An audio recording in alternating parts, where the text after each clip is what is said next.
வணக்கம்.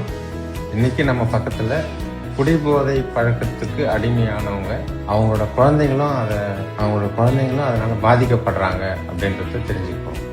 அவங்க குழந்தைங்க எப்படி பாதிக்கப்படுறாங்க அப்படின்னா, ஒரு குடும்பத்துல அந்த ஆண் குழந்தையா இருந்தாலும் சரி, பெண் குழந்தையா இருந்தாலும் சரி, அப்பா தான் வழிகாட்டி, அப்பா தான் ரோல் மாடல் அப்படின்னு சொல்லுவாங்க. அப்போ அப்பாவோட ஒவ்வொரு ஆக்டிவிட்டியுமே அவங்க நோட் பண்ணுவாங்க.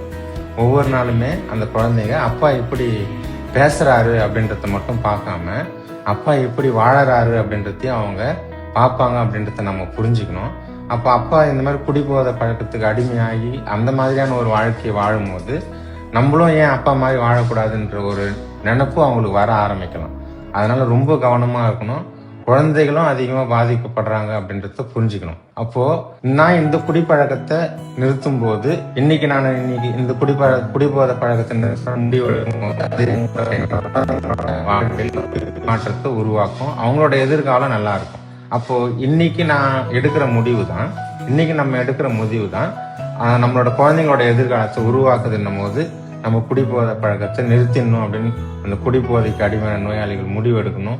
குழந்தைங்களும் நல்லா இருக்கணும், நம்மளோட குடும்பமும் நல்லா இருக்கணும் அப்படின்ற ஒரு நல்ல எண்ணங்களை உருவாக்கணும். வாழ்க்கையில நல்ல எண்ணங்கள் உருவாகும் போது நம்ம வாழ்க்கை மேன்மை அடையும். வாழ்வில் நல்ல எண்ணங்கள் உருவானால் வாழ்வில் நல்ல வண்ணங்கள் உருவாகும் அப்படின்னு சொல்லியிருக்காங்க. அந்த மாதிரியான நல்ல எண்ணங்களை உருவாக்கி நம்ம குடிபோதை இல்லாத ஒரு சந்தோஷமான வாழ்க்கைய இந்த மாதிரி மறுவாழ்வு மையங்கள் மூலியமா அங்க கிடைக்கிற சிகிச்சை மூலியமா அந்த வாழ்க்கையை வாழணும் அப்படின்ட்டு வணங்கி கேட்டுக்கொள்கிறேன்.